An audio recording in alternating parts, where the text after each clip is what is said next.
parecida a esta otra cuenca o esta otra no, sino que nos basamos en estos índices que, como ya hemos empezado a ver en la anterior clase, son números que se pueden comparar de manera objetiva, ¿no? Ahora bien, hemos dicho que vamos a estudiar ciertas características que tienen que ver con lo utilitario, con la aplicación en la hidrología y pues hemos dicho que eso se traduce en la incidencia que tiene en las características morfométricas sobre el hidrograma, porque al final de cuentas eso es lo que nos sirve para el diseño, ¿no? Entonces habíamos empezado a analizar uno de los aspectos de las características de las cuencas que inciden tremendamente de forma importante en la forma del hidrograma de una precipitación, y eso tiene que ver precisamente con la forma de las cuencas, ¿no? Entonces ya habíamos avanzado algo. Estamos viendo acá, por ejemplo, que habíamos ya definido lo que es el índice de compacidad o índice de Gravelius, que como vemos está en función del perímetro y del área de la cuenca. Y aquí voy a citar un segundo parámetro que es el factor de forma, ¿no? Aquí el factor de forma es nada más el cociente entre el área, repito, en proyección ortogonal siempre, ¿no? Dividido la longitud mayor de la cuenca. Eso es L, normalmente expresado en kilómetros. Claro, ahí hay algunas, en la tablita hay algunas referencias que no son muy precisas, pero bueno, de todas maneras, el hecho no es solamente el comparar con la tabla, sino como he dicho, el calcular estos coeficientes para diferentes cuencas que queremos comparar y podemos comparar pues un 0.85 contra un 0.87 o un valor incluso mayor que uno que puede ser 1.2 o lo que fuese, ¿no? Entonces eso ya, esos números se pueden comparar de forma objetiva, ¿no? Bien, entonces fíjense, ya tenemos dos parámetros, índice de compacidad, este es muy importante, y el factor de forma.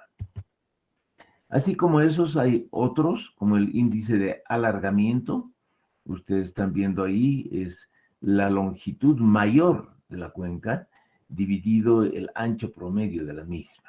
Enseguida me voy a referir a esto. A ver, vayamos acá y vamos a ir luego a un concepto.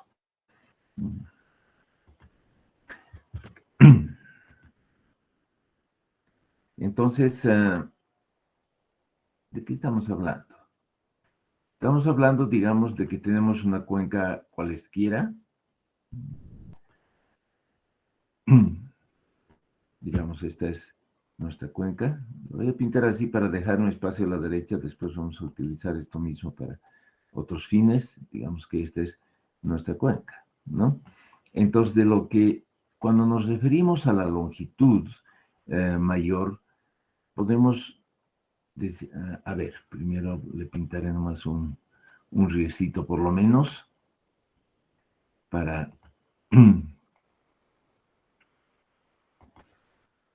digamos que este es el curso principal.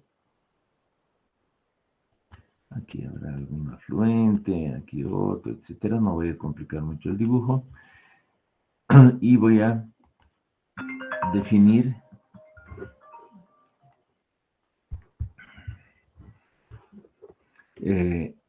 ¿cómo estableceríamos el lado mayor? El lado mayor en este caso sería esto.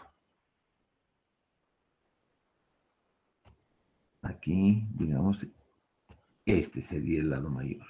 ¿Sí? Eso sería el L mayúscula. Y lo que vamos a marcar ahora con color verde es un ancho promedio, ¿ok? Fíjense que acá hay diferentes anchos. Yo debería tomar, digamos, medidas en en distintas secciones, si quieren, de la cuenca y hacer un promedio. Y eso sería el ancho promedio al cual nos estamos refiriendo. Bien, eso es obviamente en la teoría, porque pues en la práctica es algo distinto y enseguida les voy a explicar cómo se hace. Entonces, sigamos con algunos otros indicadores o índices.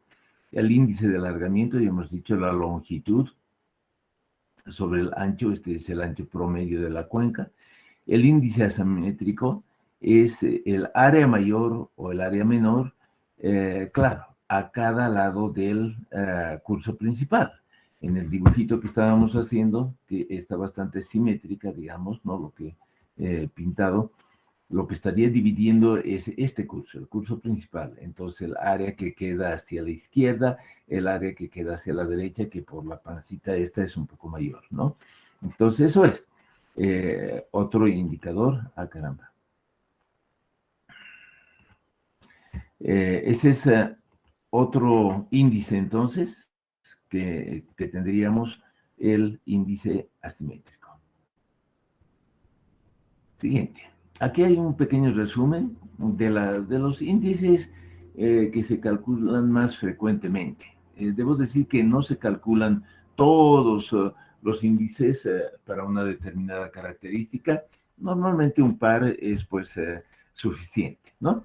Entonces acá, por ejemplo, el coeficiente de forma, nuevamente el ancho medio de la cuenca dividido la longitud mayor de la cuenca, el radio de elongación, que tiene esta expresión, 1.28, la raíz cuadrada del área dividido la longitud, donde siempre el área de la cuenca está en kilómetros cuadrados y L, la longitud mayor de la cuenca, en kilómetros. El radio de circularidad, por ejemplo, el alejamiento medio, el coeficiente orográfico.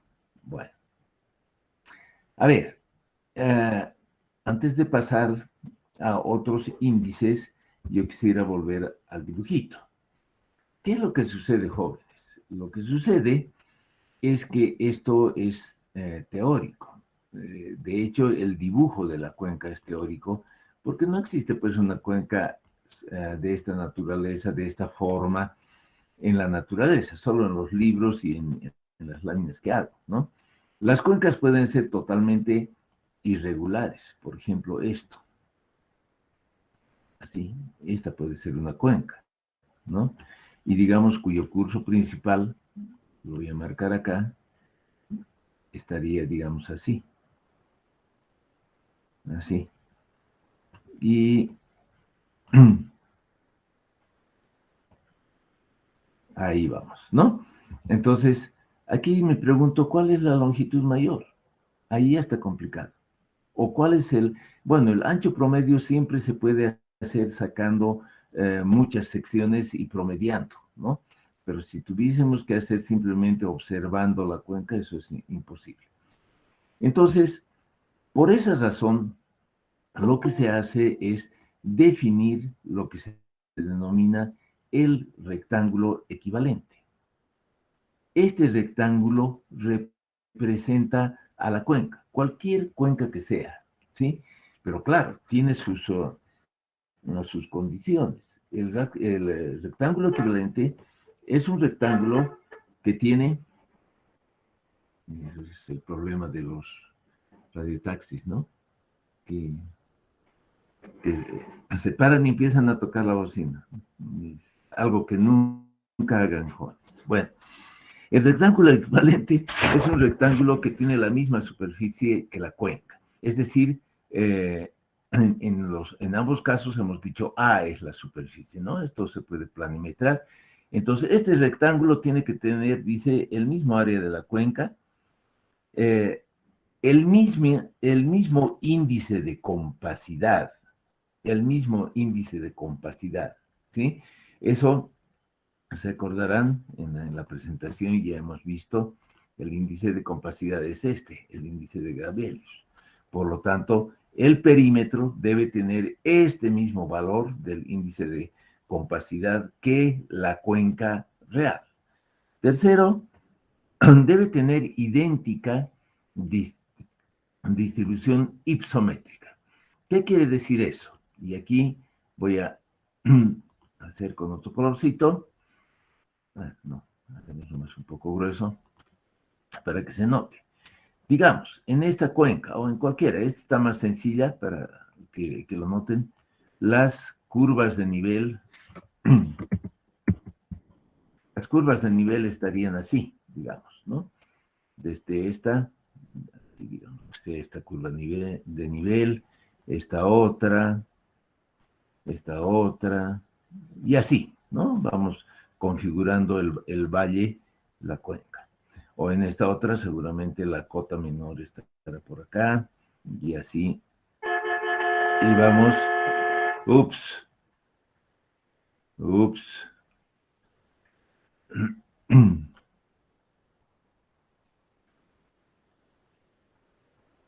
ya. Entonces, ¿qué es lo que tengo que hacer entonces? En el rectángulo equivalente, yo voy a representar estas curvas de nivel con rectas paralelas al lado menor del rectángulo equivalente. Fíjense que estos pequeños rectángulos que se están formando no necesariamente son iguales en tamaño. ¿Eso de qué va a depender? Va a depender justamente del área que haya entre dos curvas de nivel consecutivas. Por ejemplo, en este dibujo, esto que estoy achurando, ¿ya?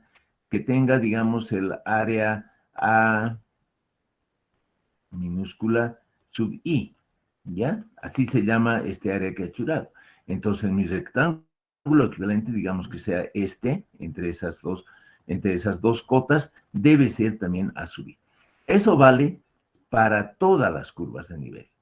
Vale decir, a eso se refiere idéntica distribución isométrica. Quiere decir que la distribución de superficies entre dos curvas de nivel consecutivas deben ser las mismas en la cuenca real y en este rectángulo equivalente.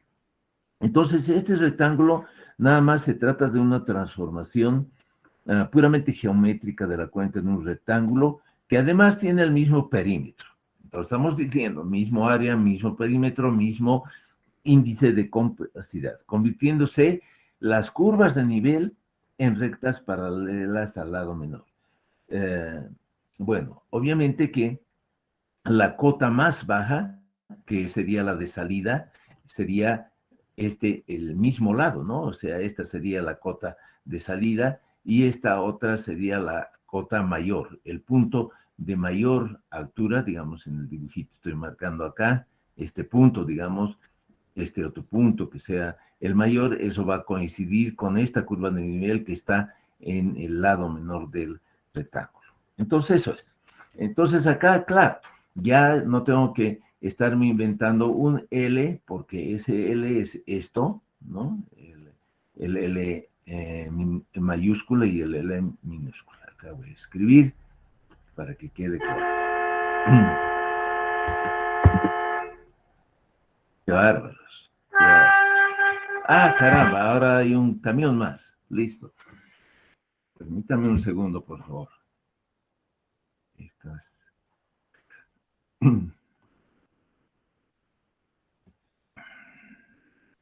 Y vamos a ver si hay todavía alguien. No.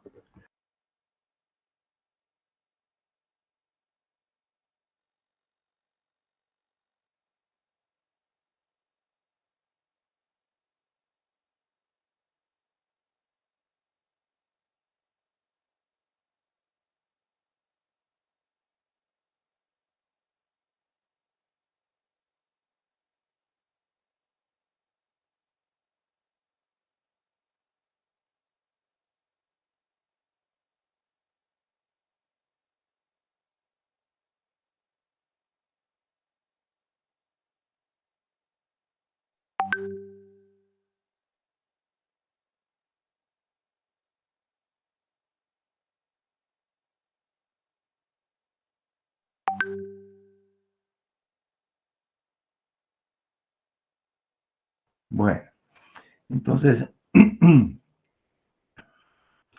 proseguimos.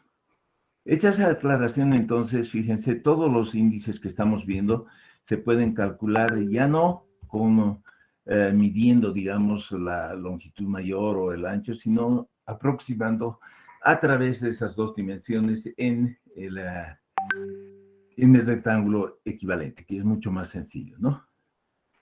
Acá quisiera, en este último índice que está en la lámina, coeficiente orográfico, fíjense, tenemos acá la altitud media, es esto, que todavía no lo hemos visto, por esto tangente de alfa, que se refiere a el coeficiente de Martone. Esto que está acá se llama coeficiente de Martone, que como pueden ver ustedes es nada más la altitud media dividido el área de la cuenca, ¿sí? Entonces, este coeficiente orográfico resulta siendo la altitud media al cuadrado dividido la superficie de la cuenca, ¿no? Ahora bien, vamos a enseguida hablar justamente de algunos parámetros referidos al relieve de la cuenca. Hasta ahora hemos estado hablando de la forma nada más. ¿Por qué? Porque ya hemos dicho que tiene importancia sobre la forma del hidrograma resultante. Entonces, este es el rectángulo equivalente que le estaba mostrando, donde el lado menor, y eso es muy sencillo, simple y llanamente, a ver, capaz que se los escribo para que se den cuenta.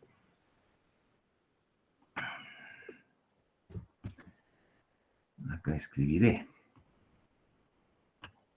Digamos, así.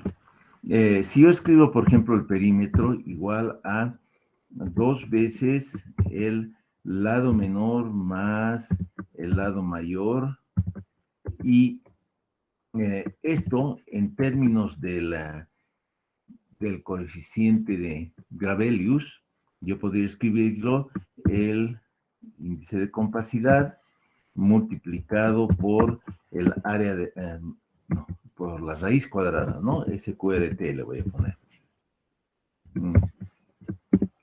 La raíz cuadrada del área de la cuenca dividido 0,28.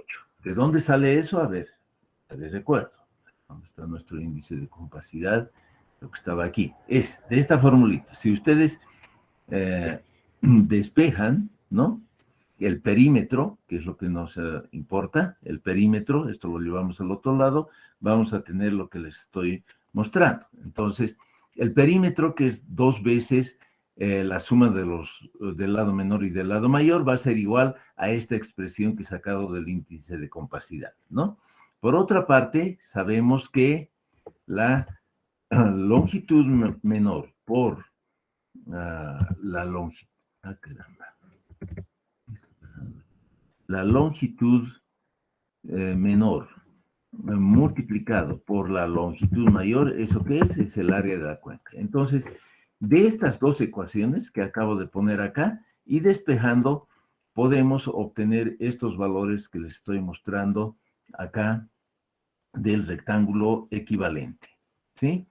Acá el lado mayor va a ser el índice de compacidad dividido 1.12, raíz cuadrada de área, etcétera, etcétera.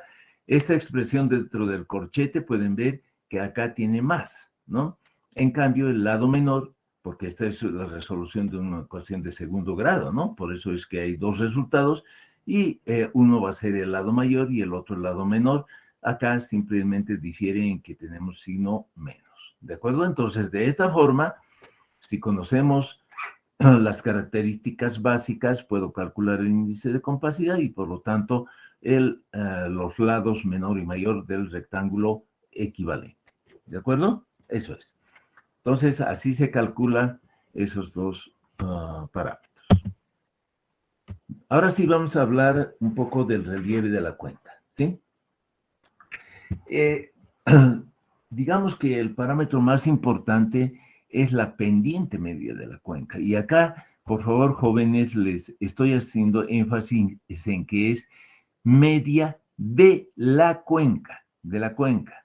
Más adelante vamos a ver la pendiente media del curso principal, que eso es distinto.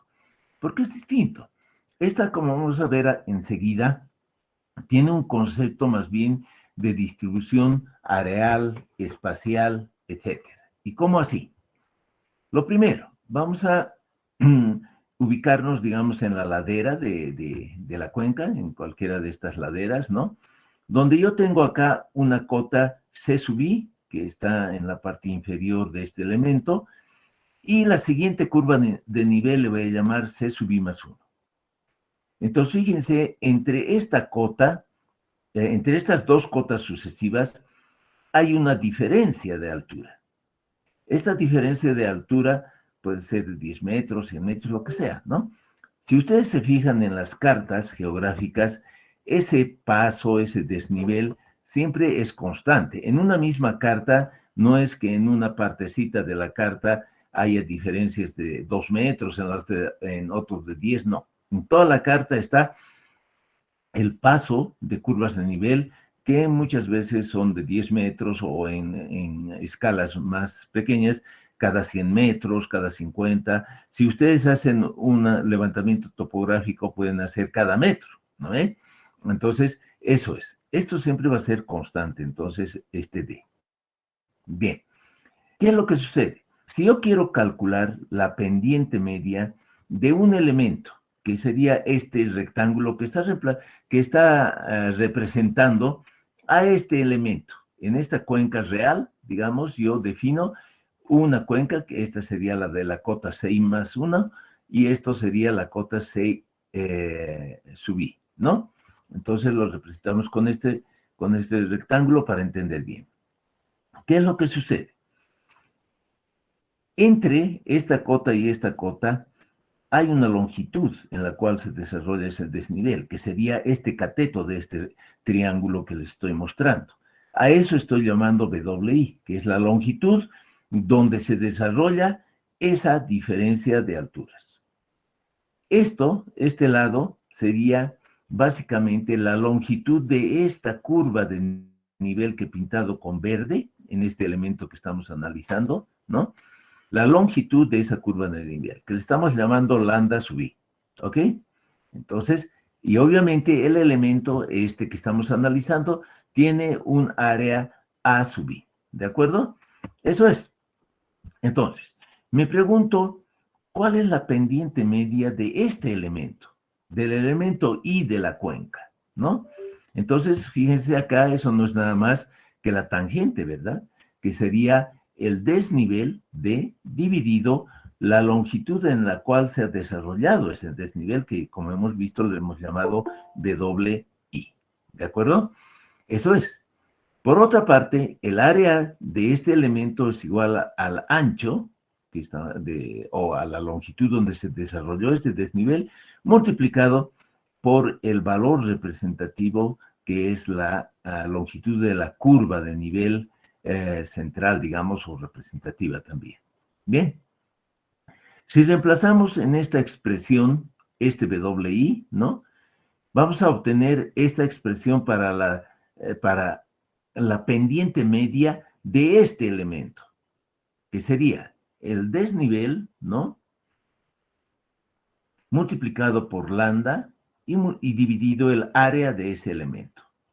Pero bueno, nosotros no tenemos un solo elemento. Ahora lo que queremos es calcular la pendiente media de toda la cuenca, de toda la cuenca. Y estamos viendo que no tenemos un solo elemento, sino tenemos varios elementos entre diferentes curvas de nivel. Entonces, ¿qué hago? Primero pongo acá el desnivel como están viendo, o más bien la pendiente media del primer elemento, que sería ¿qué cosa? El desnivel multiplicado por lambda 1 dividido a sub 1. Eso es la pendiente media del elemento 1. Esto que están viendo acá, este factor de ponderación, representa la importancia que tiene ese elemento en el contexto de toda la cuenca. Y eso es proporcional a su tamaño. Fíjense que, por ejemplo, este que es el elemento 1, este que está aquí a la salida de la cuenca, no es del mismo tamaño que este otro. Entonces, este es menos importante que este otro. Eso es lo que estamos diciendo, que la importancia de cada elemento, pues, es proporcional al tamaño del mismo. ¿sí? Entonces ponderamos por eso y hago lo propio con el elemento 2, que sería este, digamos, ¿no? Entonces, el desnivel por la longitud de la curva de nivel que está pasando por acá, dividido el tamaño del elemento 2 y ponderamos por su tamaño. A sub 2 dividido el área total de la cuenca. Esa es su importancia. Y así siguiendo para todos los elementos hasta llegar al último elemento, el elemento n. ¿Sí? La pendiente media de la cuenca, entonces, sacando como factor común el desnivel, que ya hemos dicho es constante, ¿no? El área, claro, el área de la cuenca es un número, punto, ya es también constante, lo saco para afuera y acá, ¿qué me queda? Voy a simplificar estas áreas parciales. Esto que está en el denominador se simplificará con el A1 que está en el denominador, lo propio el A2 con A2, etcétera. Todas las áreas parciales en esta expresión se simplifican y dentro del corchete solamente me quedan las longitudes de las curvas de nivel representativas, ¿de acuerdo? Entonces, ustedes van a ver que en los textos, pendiente media se escribe justamente de esa manera, ¿no? A ver, capaz que acá le aumento. Un segundito. Entonces, acá sería el desnivel dividido el área, dividido la sumatoria de la longitud de las curvas de nivel representativas. Listo. ¿Por qué les decía antes que tiene una connotación espacial o si quieren areal? Porque, pues, fíjense acá, cuando estoy multiplicando por el área, estoy aquí considerando esta superficie de este elemento en cada uno de los términos, estoy viendo cuál es la pendiente media de todo el elemento, no solamente de una línea. ¿Se dan cuenta?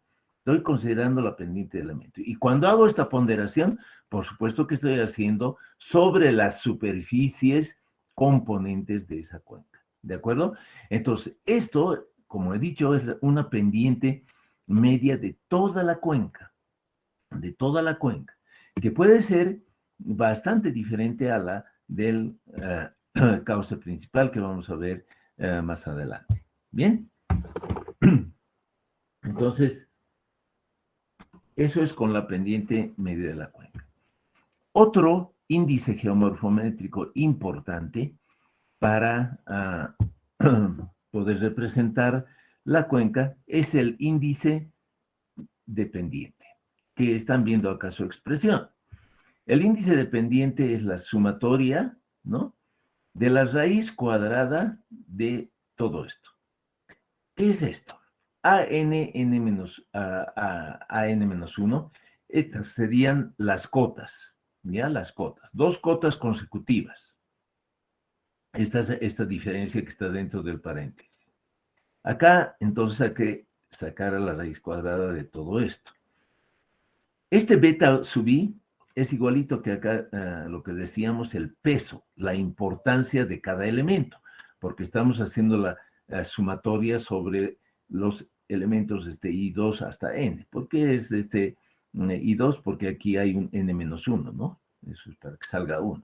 Pueden hacerlo desde 1, pero aquí al revés, ¿no? Aquí N+1 y aquí N. Es lo mismo, es simplemente la sumatoria sobre todos los elementos de la cuenca, eso quiere decir. Repito, el beta sub i entonces es la importancia del elemento en relación al total de la cuenca. Este índice dependiente es capaz que incluso más utilizado que la pendiente media de la cuenca. ¿Por qué? Porque hay referencias en los textos que significan diferentes valores del índice dependiente. ¿Bien?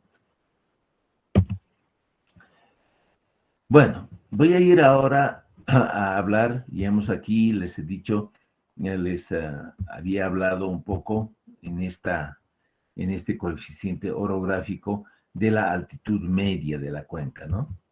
Que es distinto a la pendiente media, obviamente, nada que ver. Altitud es cota nomás. Entonces, hay varias formas de calcular la altitud media de la cuenca. La más utilizada es a través de la curva ipsométrica, ¿ya? La curva ipsométrica, pues es una curva que, como ustedes están viendo en el gráfico, representa las alturas, ciertamente, pero en función de su tamaño en abscisas. Pero acá hay que tener en cuenta y hay que tener cuidado de que esta curva ipsométrica representa las superficies dominadas por encima de cada cota, por encima de cada cota. Y por tanto es pues una representación del relieve. A ver, para que quede claro, jóvenes, esto, que a veces es un poquito... bueno, mejor que hago otra lámina porque si no nos vamos a enredar en tanto dibujo. A ver, yo voy a primero dibujar una cuenca, cualesquiera. Digamos que esta sea mi cuenca, ¿ya? Ahí está. Y voy a ponerle algunos numeritos, pero primero voy a dibujar las curvas de nivel, ¿ya? Digamos acá una curva de nivel, así, otra curva de nivel, y así, unas cuantas. Entonces, para entender todo este cuento, es mejor que hagamos...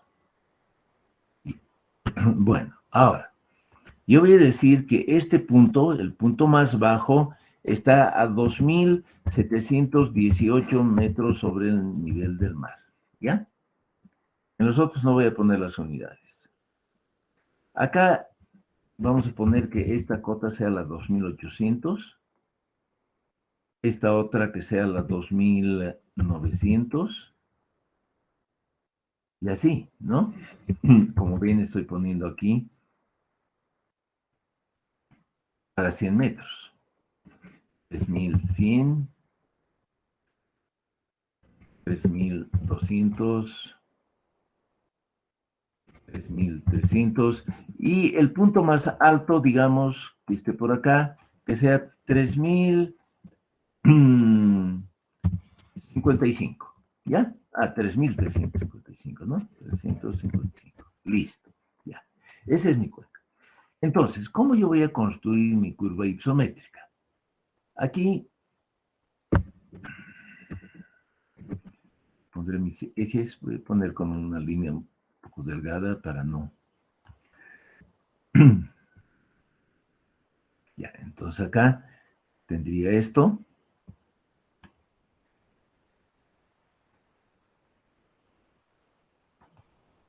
Así.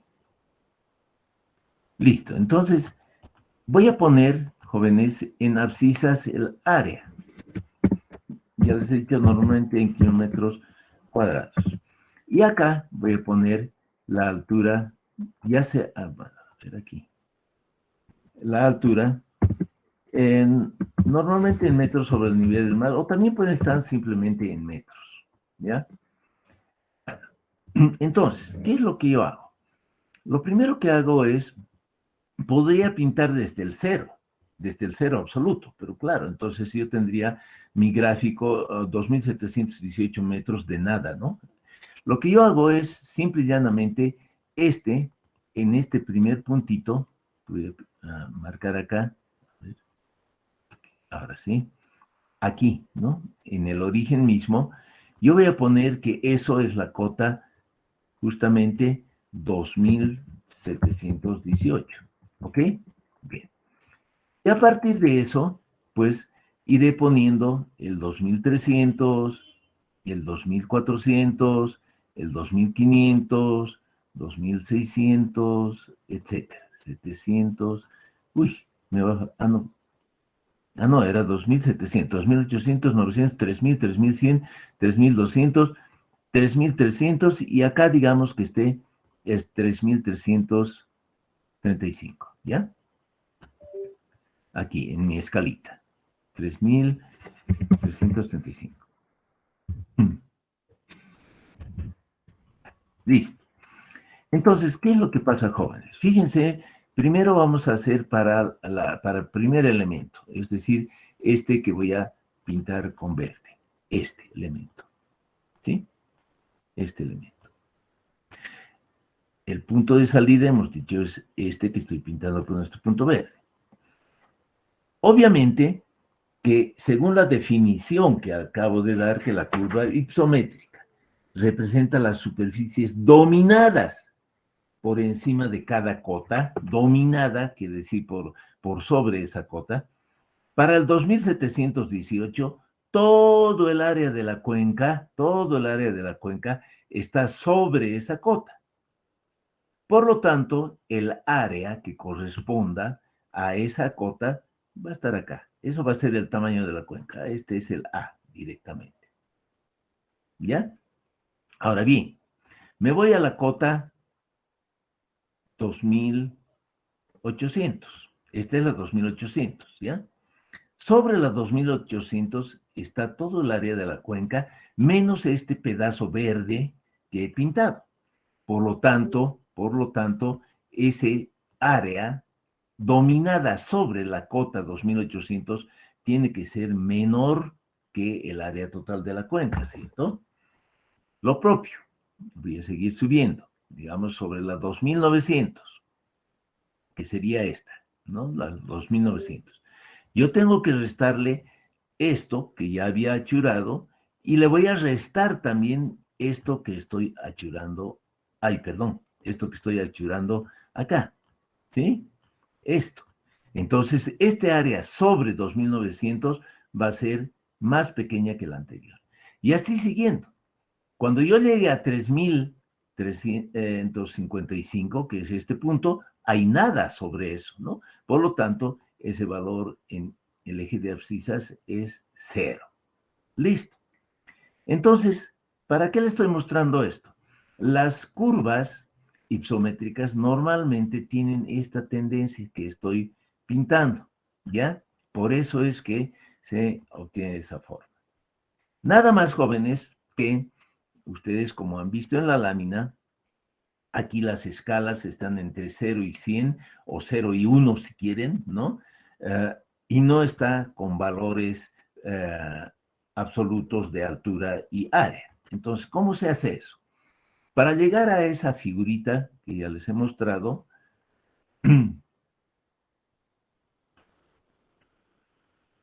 ¿qué tendríamos? Aquí voy a pintar los ejes primero, igualito, y aquí.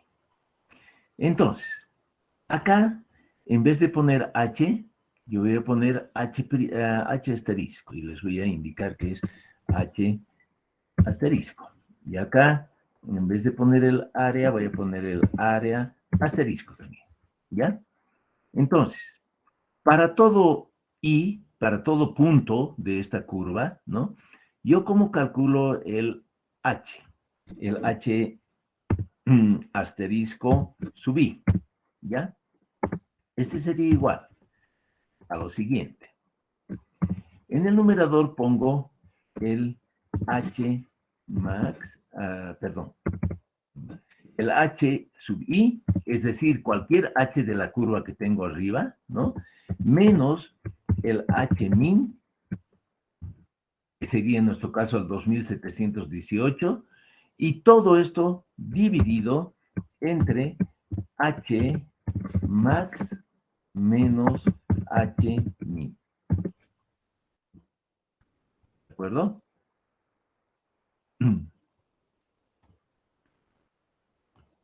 Ay, caramba, no me cabe. Ahora sí cabe. Listo. Entonces, fíjense, cualquier punto para este gráfico de abajo, yo voy a calcularlo haciendo esta relación. Tomo, por ejemplo, este punto o cualquiera, va a ser su cota menos la cota mínima, que es 2718 en este caso, menos el rango. El rango entre la cota máxima, 3355, menos 2718. ¿Qué estoy haciendo con eso?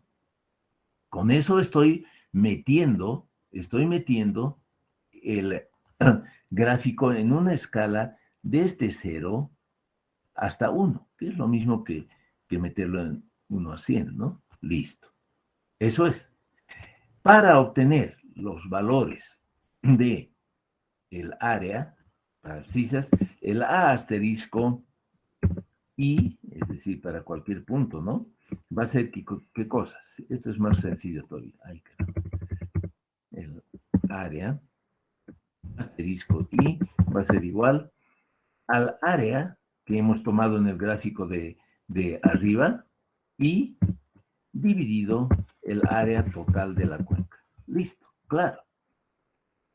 Esto siempre va a ser una fracción, ¿cierto? Cualquier pedazo de la cuenca dividido el total de la cuenca siempre va a ser una fracción. Entonces acá igual esta escala, ¿qué es lo que sucede? Estamos metiéndola en una escala de 0 a 1.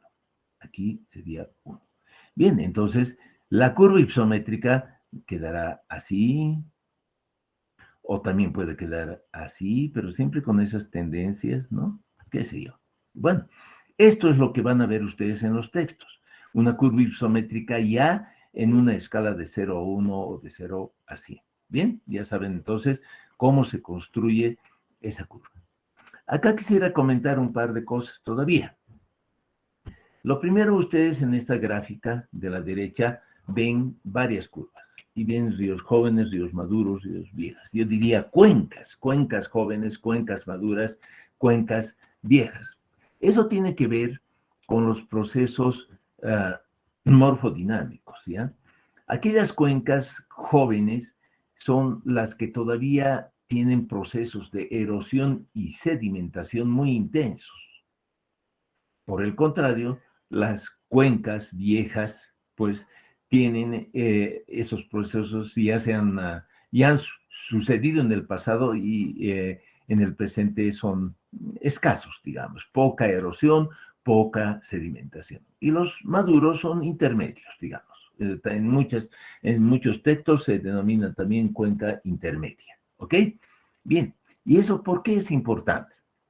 Imagínense ustedes que tienen que construir una represa para formar un embalse y tienen dos cuencas que, digamos, tienen las mismas capacidades en cuanto a producción de agua porque están en la misma zona climatológica, es decir, en un año va a haber más o menos la misma cantidad de agua, son del mismo tamaño, etcétera. Pero una es una cuenca joven y otra es una cuenca vieja. Obviamente la decisión va a ser el hacer la obra en la cuenca vieja. ¿Por qué?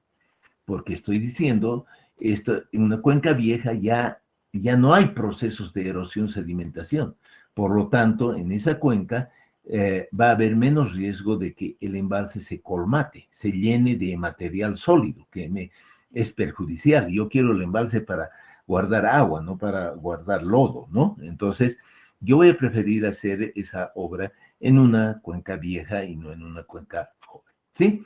Pero bueno, eso es una de las aplicaciones que se tiene de la curva hipométrica analizando su forma.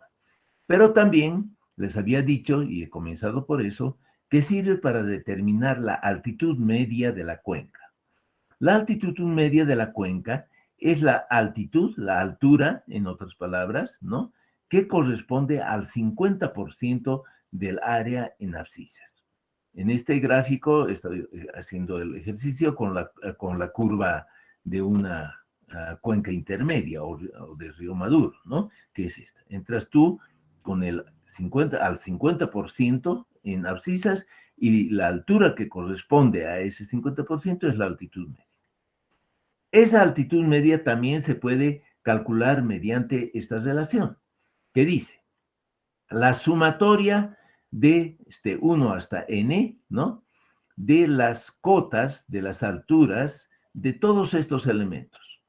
Cada uno de estos elementos va a tener una cota representativa, ¿no? Igual que con la pendiente media decíamos, hay una curva de nivel. Bueno, esa curva de nivel es una cota precisamente. Esa cota se anota acá, ¿no? Para cada elemento y se multiplica por el área de ese elemento, porque no todos los elementos son del mismo tamaño. Hago esa sumatoria en el numerador. En el denominador está la sumatoria de las áreas de todos estos polígonos entre curvas, que en resumidas cuentas, si sumo todos esos polígonos en el denominador que tengo el área total de la cuenca, ¿no? Entonces, por cualquiera de las dos formas, si ustedes tienen la curva isométrica, es al 50%, si no la tienen, pueden calcular de esta manera. Eso es la altitud media de la cuenca, otro parámetro que representa el relieve de forma clara. Bien, ¿qué más? Bueno, un poco quisiera señalarles, jóvenes, que todo esto que estamos charlando se hacía, ¿no? Hoy día se hacía sobre las cartas geográficas. Hoy en día se sigue haciendo, pero ya de forma digital, ¿no? Nadie lleva su cartita geográfica en papel a la facultad para hacer su tarea. Todo el mundo trabaja ahí en la web, punto, ¿no? Pero un poco que esto les pongo porque se darán cuenta ya que todo lo que estamos viendo tiene que ver con medición de ciertos parámetros uh, sobre la cuenca, sobre un mapa, imagínense. Y pues eso obviamente la precisión del mapa, la información que hay en el mapa depende de la escala. Escalas muy detalladas son estas escalas de 1 a 5.000, 1 a 10.000, como ustedes saben. Pero lamentablemente en el país, este nivel de escalas solamente hay en las ciudades principales de Bolivia, La Paz, Santa Cruz, Cochabamba, y básicamente en el área urbana, ¿no? Ya, digamos, en las áreas de expansión de las últimas décadas no se tiene. Bueno, pero eso se reemplaza con otro tipo de cartografía que les voy a mencionar más adelante. Bueno, acá ¿cómo se interpreta? Para cuencas del orden de 1 kilómetro cuadrado, es bueno utilizar escalas del orden de 1 a 5.000. Para áreas que estén hasta los 100 kilómetros cuadrados, pues utilizaremos cartografía 1 a 10.000, como dice acá, ¿no? Y finalmente, no finalmente, sino así, siguiendo con el tamaño de la cuenca, ustedes verán que la escala cada vez es más pequeña, ¿no? Yo quisiera decirles acá, con relación a lo que es en nuestro país, que las mejores cartas geográficas que existen son las de escala 1 a 50.000, ¿ya? Esas cartas han sido elaboradas en base a restitución de satélite, pero con mucho trabajo de campo, de modo que tienen gran precisión. Lamentablemente no tenemos cubierto el territorio nacional en un 100%. Yo diría que 80% del territorio sí cuenta con esa escala de cartas. Hay déficit en el norte, básicamente, y eso es por temas de que no se cuenta con buenas imágenes para esas regiones, ¿no? Ahí ustedes están viendo que cito también escala 1 a 100.000. En el caso del país, el IGM, que es el que produce estas cartas 1 a 50.000 y también las de 250.000, no ha sacado una serie con esta escala. Hay cartas del Servicio Geodésico de los Estados Unidos, que en la década de los años 60 hizo un relevamiento desde Alaska hasta Tierra del Fuego. Y yo creo que eso ha sido el relevamiento de ingeniería más preciso que se ha hecho en la historia, con los medios que se contaban en esa época, ¿no? Estas cartas 1 a 100.000 son excelentes. El único problema es que no coinciden con el sistema georreferenciado de Bolivia. ¿A qué me refiero? Ustedes saben que hay una plaquita ahí en la Plaza Murillo que dice 3.600 metros, ¿no? De altura. Vamos a asumir que sea 00, 3.600, ¿ya? Pero ese 3.600 tiene una referencia, es un cero. ¿Dónde está el cero? A ver.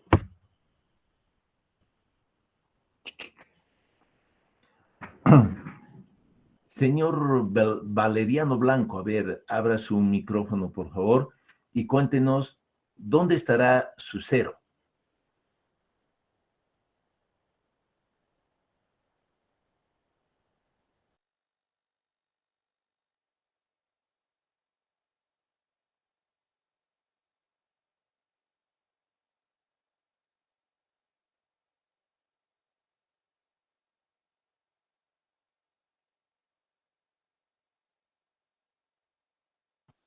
Bueno, parece que no lo tenemos ahí. Don Iván Rodrigo, está por ahí.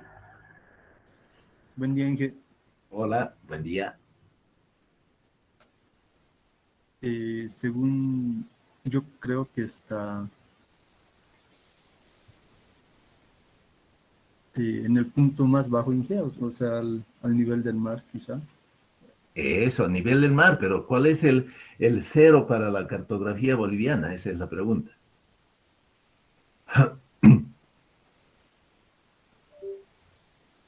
En ah,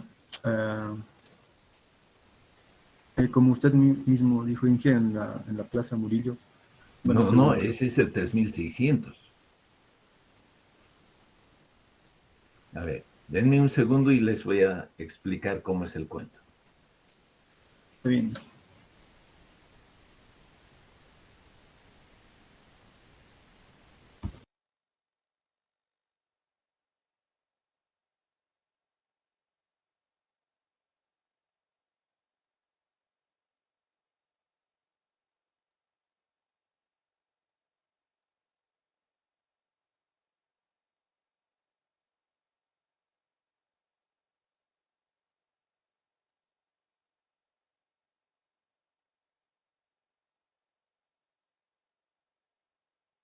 Bueno, el tema es que el cero de la cartografía boliviana está en Arica, en la costa.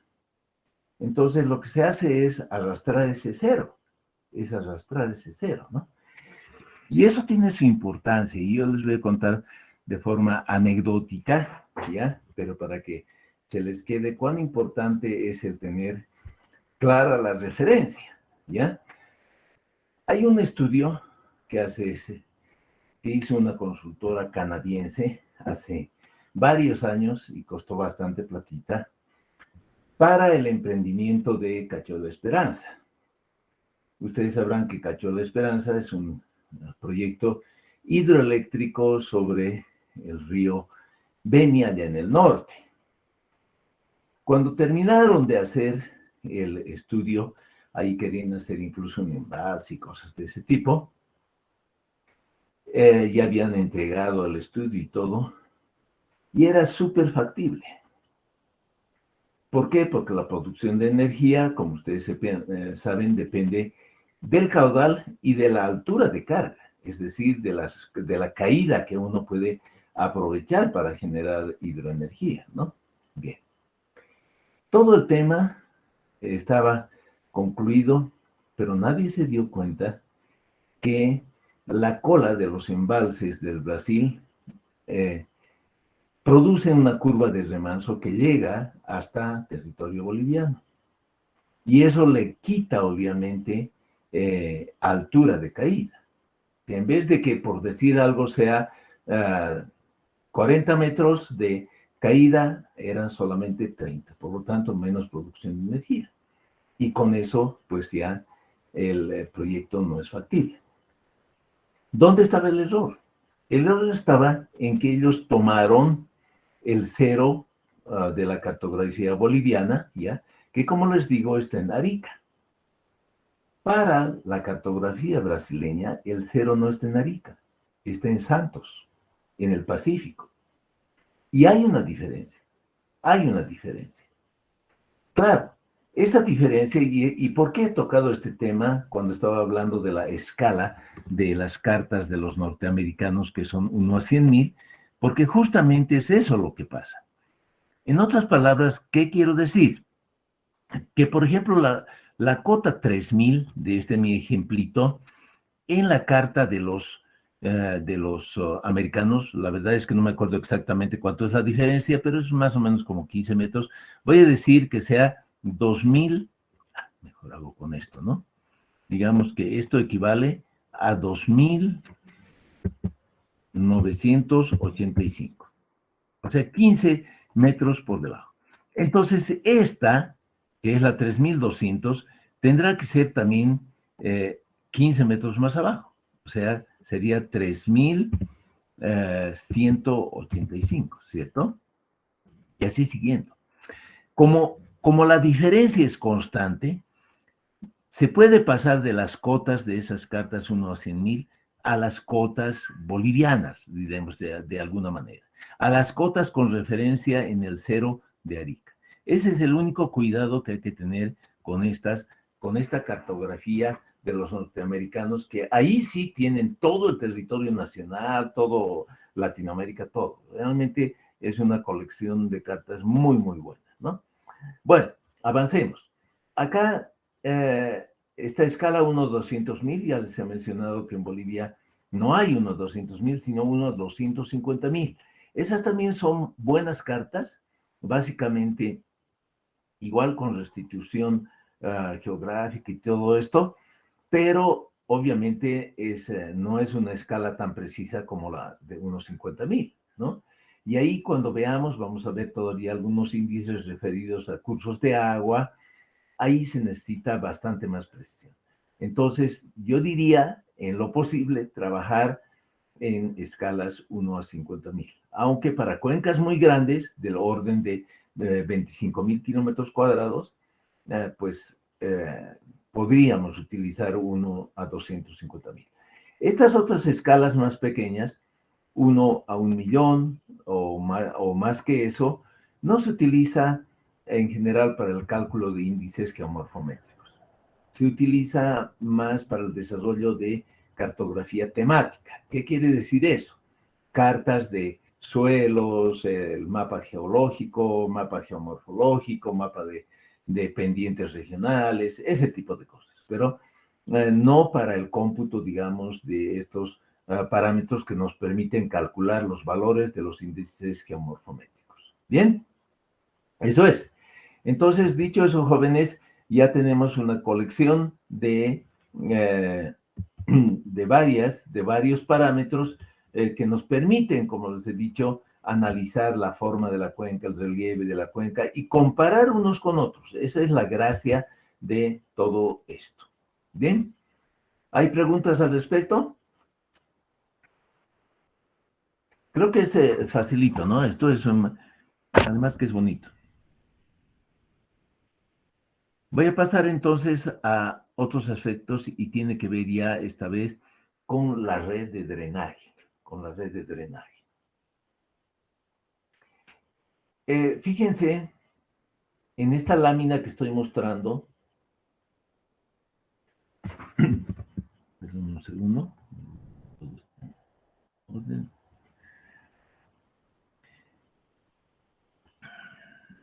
Entonces, en esta lámina, ¿qué quiero que se fijen?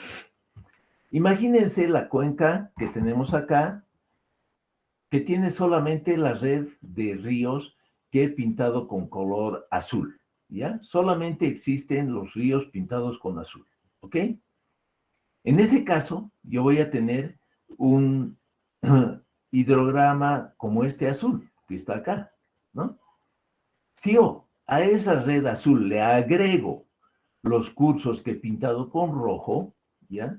Pues probablemente tenga un hidrograma más parecido a este de aquí abajo, rojo también, más puntiagudo y más concentrado, ¿sí? ¿Por qué es eso? Imagínense ustedes que cae una gota acá donde estoy poniendo el cursor, ¿ya? Cae una gotita y esa gotita siempre va a buscar la línea de máxima pendiente, ¿cierto? Entonces la línea de máxima pendiente, digamos que sea esta que he trazado con verde. Si hay solamente la red azul, la red de ríos azul, ¿ya? Va a tener que recorrer todo este trayecto que están marcando, que serán varios kilómetros, ¿no? En cambio, si es que hay también la red roja, al tiro va a encontrar un arroyito, digamos, este arroyo rojo, ¿sí? ¿Por qué hay diferencias entre lo uno y lo otro? La velocidad de escurrimiento sobre la ladera, sobre una superficie, es del orden de medio metro por segundo, una cosa así. Si hay una pendiente, digamos, del orden de 5%, una cosa así, puede escurrir así, digamos 0.5 metros por segundo. ¿Por qué? Porque además hay una lámina de agua que será pues de unos centímetros. En cambio, cuando llega a un curso de agua, todo el agua que se ha recolectado en esas superficies se concentra en un pequeño canal, en una pequeña sección. Y por tanto, la carga hidráulica crece. En un canal ya no van a ser unos centímetros, capaz que sean hasta metros, ¿no? Entonces, más carga hidráulica produce mayor velocidad. Lo que quiero decirles es que la velocidad dentro de un canal ya puede ser del orden de 1 metro por segundo o más. Por lo tanto, ¿qué estamos diciendo? El agua que entra en los canales escurre más rápidamente y va a salir de la cuenca más rápidamente, ¿no? Entonces, claro, ahí está clarito qué es lo que ha pasado. En el hidrograma azul ocurre que en gran parte de la cuenca el agua tiene que correr a 0.5 metros por segundo, por dar algún valor, ¿no? Entonces va a tardar en llegar hasta la salida donde se mide estos hidrogramas. En cambio, si hay la red roja, además, ¿no? Va a llegar rapidito va a escurrir a 0.5 por la ladera, pero después ya va a correr a 1 metro por segundo, a 2 metros por segundo, lo que sea. Por lo tanto, va a salir mucho más rápido, va a llegar más rápido el agua a esta sección. Eso es lo que representa este hidrograma rojo. Fíjense, el agua sale más rápido. Ya hemos dicho en la anterior clase que el volumen de agua en ambos casos es el mismo, porque estamos suponiendo la misma lluvia, el mismo tamaño de área de aporte, por lo tanto el volumen va a ser igual. La diferencia es la velocidad de salida. Acá en este hidrograma rojo está saliendo mucho más rápido que en el caso del hidrograma azul. ¿Por qué? Porque hay más densidad del drenaje. Hay más canales naturales o artificiales, ¿no? Que conducen el agua con mayor celeridad hasta la salida. Entonces, fíjense, jóvenes, esa incidencia que es parecido a lo que hemos hablado en el caso de la forma de las cuencas, es absolutamente relevante, ¿no? ¿Por qué? Porque incide en la forma del hidrograma. Bien. Para expresar este tipo de cosas vamos a hablar de algunos conceptos. Lo primero, jóvenes, hablarles de la clasificación de corrientes o de cursos de agua, ¿no? A eso se refiere. Y como pueden ver en la lámina, reconocemos las corrientes efímeras, intermitentes y perennes. Las efímeras son aquellas que solo llevan agua cuando llueve e inmediatamente después. Yo les diría, estas son las típicas quebradas de nuestra ciudad, las torrenteras que tenemos en Cochabamba, eso, ¿no? Que llueve, sube el agua rápido, pero 1 hora más tarde ya no hay agua sobre la solera, ¿no? Las corrientes intermitentes llevan agua la mayor parte del tiempo, pero principalmente en época de lluvias. Su aparte está cuando el nivel freático desciende por debajo del fondo del cauce. Fíjense, jóvenes, ¿qué está mostrando el dibujito? Y en una clase anterior les he contado que el nivel freático, la divisoria entre la zona no saturada del suelo y la zona saturada, es este plano que estoy mostrando con el cursor. Claro, ese nivel de aguas coincide con el nivel de aguas en los ríos, en los cauces. ¿De acuerdo? Entonces, ¿qué es lo que sucede? En estos ríos intermitentes, en alguna época, sí vemos agua. En otra época, no. ¿Por qué? Porque este plano, que es la napa freática, nivel freático, se ha bajado. El nivel freático está así debajo ahora y por lo tanto, desde afuera no vemos agua sobre la solera, sobre el fondo del río. ¿De acuerdo? Las corrientes perennes tienen agua todo el tiempo. Es decir, que su nivel freático siempre va a estar por sobre el nivel de la solera del río. Y esos son los ríos, los grandes ríos del país, ¿no? El río Beni, el río Mamoré, qué sé yo, el Vera, etcétera, etcétera, ¿no? Esos siempre tienen agua, que normalmente están, como hemos dicho en la primera clase ya, abastecidos en el estío por el escurrimiento base. Bien, en la cartografía boliviana, las corrientes efímeras, las quebradas, están representadas con línea punteada, mientras que las otras están con línea continua. Bueno, acá una laminita, un poco para comentarles que en general, digamos, las cuencas siempre tienen tres grandes sectores, una cuenca alta, cabecera o la cuenca de nacimiento, donde normalmente las pendientes son altas, ¿no? Abruptas, es una topografía abrupta. Zonas intermedias que dependiendo de la región, pues serán más o menos prolongadas, y la cuenca baja que normalmente es, digamos, de menor pendiente y donde lo que se ha erosionado acá arriba se va a depositar acá abajo, ¿no? Es típico, por ejemplo, estos deltas donde hay grandes depósitos de material que se ha trasladado desde las cuencas, ¿no? Estos que están viendo acá, meandro dice, son estas curvas en los ríos. Les voy a explicar enseguida de qué se trata eso.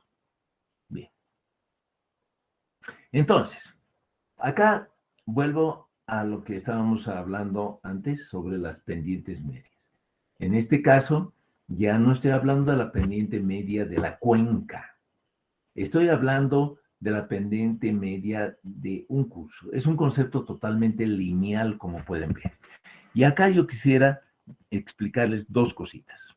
Voy a utilizar este mismo dibujo para poner algo.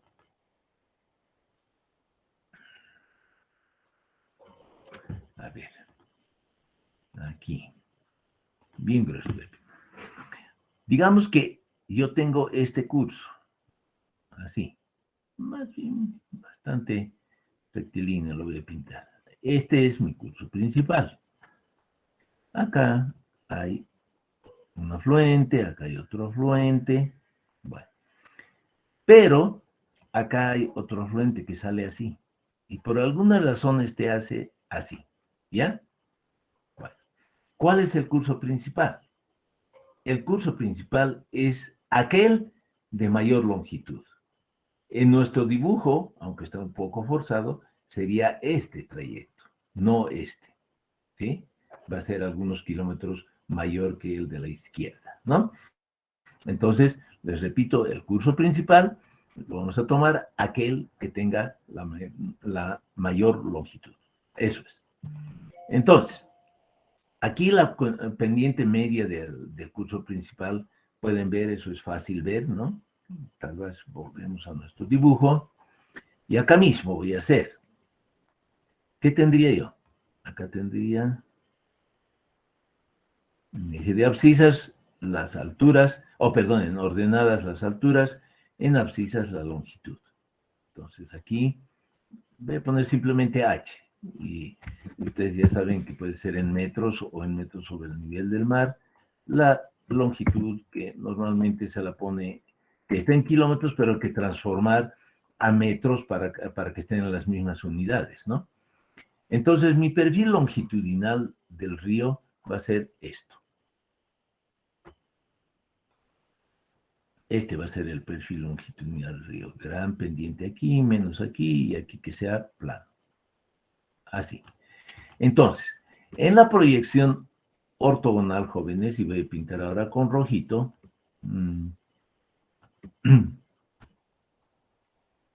L sería esto.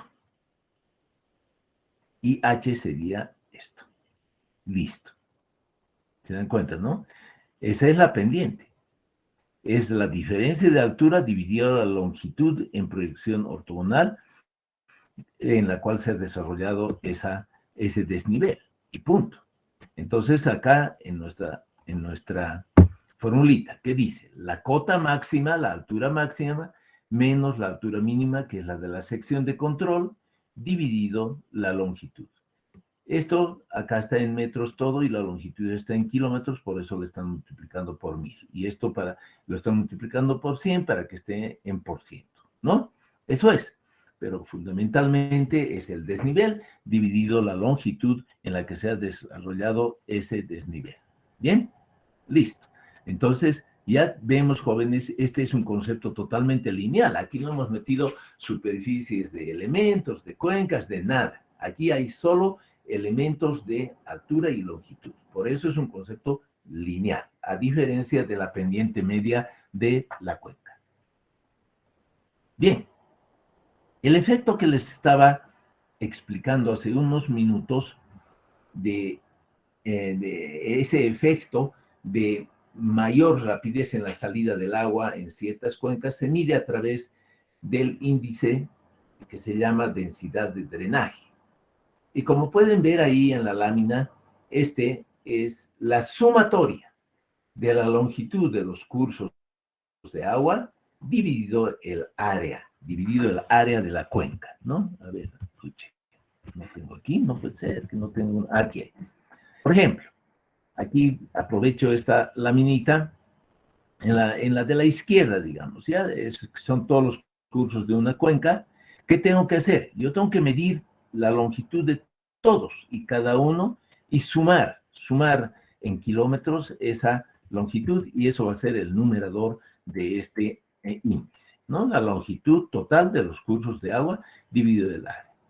Claro, eso acá ustedes tienen en la tablita algunas referencias, el valor de la densidad de drenaje, ¿no? Y pues esto tiene que ver un poco con con la composición geológica, ¿no? A eso se refiere la textura. Pero mayormente, fíjense que la densidad baja está cerca del cero, o sea, cerca del 1, perdón, nunca del 0, ¿no? Cerca del 1 va a estar. En cambio, las densidades altas pueden llegar hasta números enormes. Y esto, por ejemplo, sucede en muchas cuencas de la cordillera oriental de Bolivia. ¿Ya? ¿Por qué? Porque hay no cientos, hay miles de quebraditas. Si no, vean nuestra ciudad, ¿no? Capaz que ya en gran parte del medio urbano uno no observa porque esos riachuelitos han sido canalizados, hay pequeños embovedados que no los vemos.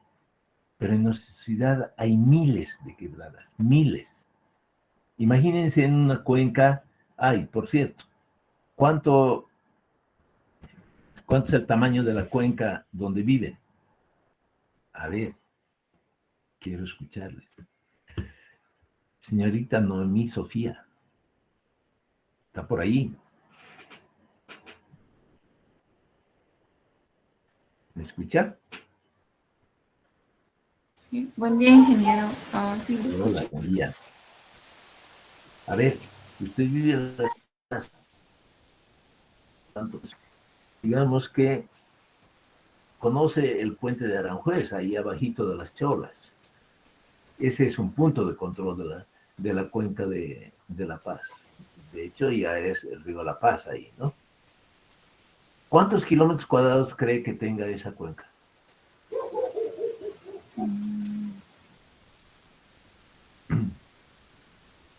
5, 10, 1000, 10,000, 100,000.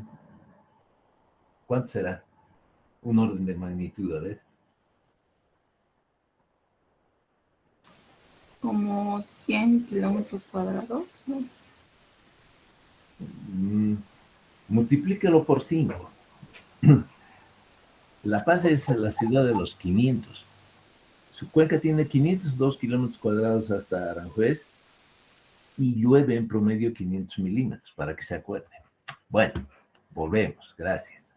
Entonces, estaba diciéndoles que, pues, en cuencas del occidente nuestro, ¿no?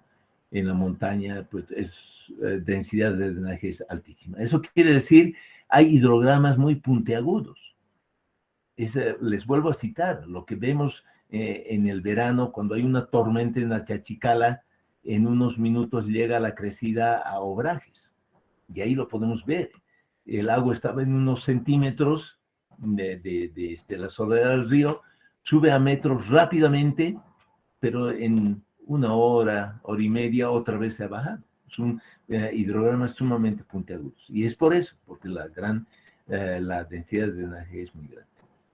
Acá ustedes ven otro coeficiente, otro índice, que se llama de torrencialidad, y ese es el número de cursos de orden 1 dividido el área de la cuenca. ¿Sí? Esto y algunos otros elementos los voy a dejar para la próxima clase, porque es súper interesante el analizar esta parte de los flujos hidráulicos en la cuenca. ¿Ya? Entonces, como quedan 7, 8 minutos, no vale la pena correr y estamos bastante bien.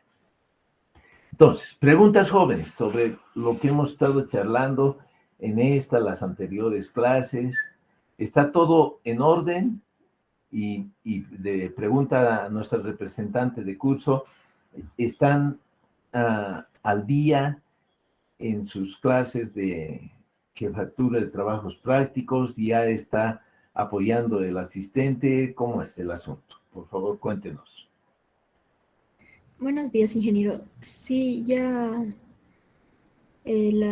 pasamos una clase con el asistente. En realidad van a ser como 2 paralelos de JTP. Uno con el auxiliar y otro con el ingeniero. Pero ya se ha definido todo. Ya. Bueno, si ustedes están de acuerdo, yo no tengo problema, pero no sé, se supone que el ingeniero Funes es una persona que ya tiene larga experiencia y podrá transmitirles eso, porque para mí, como ustedes han visto, no solo es el tema de las formulitas, sino es el tema de identificar algunos aspectos que son aplicables o no son aplicables, ¿no? Pero bueno, pues por lo menos ya están en marcha. ¿Y van más o menos con el mismo avance que nosotros o están algo retrasados? ¿En qué capítulo están con el ingeniero Fuentes?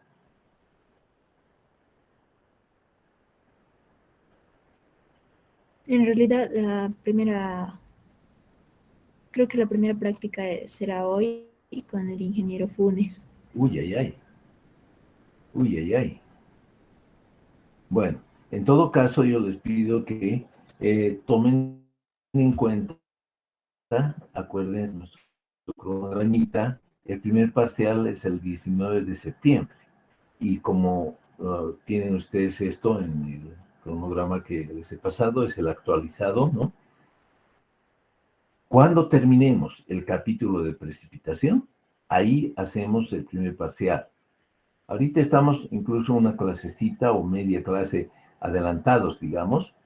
Lo que yo normalmente hago es que procuro terminar con la materia que va a entrar en el examen una clase antes. Esta última, probablemente no sé si la vamos a pasar, no la vamos a pasar, vamos a repasar, vamos a hacer algo, pero aquí ya no avanzo materia para que tengan realmente una semana entera desde lo último que hemos visto. Pero acuérdense que es el 19 de septiembre, entonces para esa época ya las prácticas tanto de tratamiento de datos como de índices geomorfométricos, todo lo que tiene que ver con precipitación tienen que haberlo realizado, ¿no?